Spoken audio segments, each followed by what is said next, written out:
meron nga daw yung bagong kasal. Yung primero kasi, ang nangyari yung itinanan niya nung binata, yung kagustuhan niyang dalaga.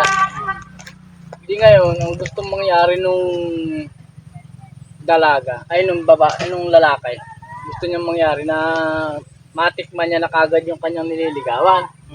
Kanong babae, saka na natin gawin to pag kakasal na tayo, pwede ba? Pumayag naman yung babae, yung lalaki. Pumayag naman yung lalaki dun sa mungkahin ng babae. Sa matuling sabi, nakasal sila. Na sila. Oo, nakasal na sila. Nung nakasal na sila, kanong biyanan, total naman kayo bagong sama. Sa inyo kang pagsisimula, mainam dito na lang muna kayo sa bahay tumigil. At ala pa naman kayong matatag na pundasyon. Di maganda payo nung biyanang babae. Sa matuloy sabi pumayag, sila doon na natili. Unang gabi nila.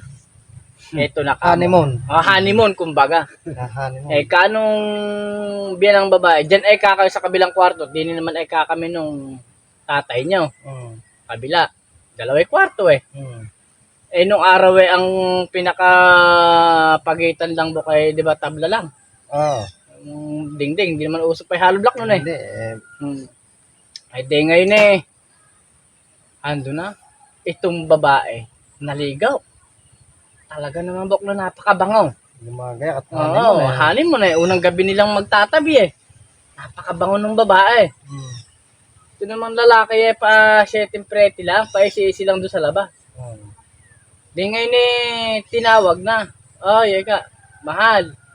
Halika na at matulog na tayo. Di ngayon pumasok na yung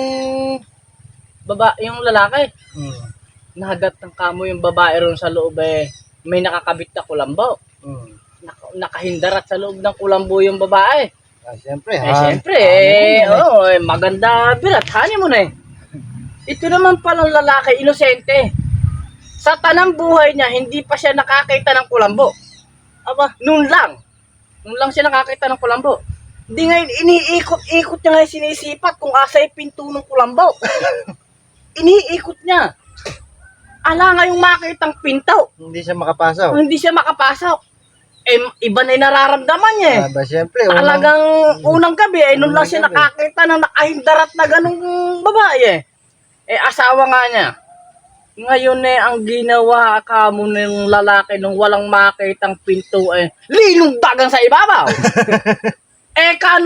Nung babae nung patakan nung lalaki na gano'n Urigo po! Kanong babae sumagot yung nanay doon sa likod, sa kabilang kwarto.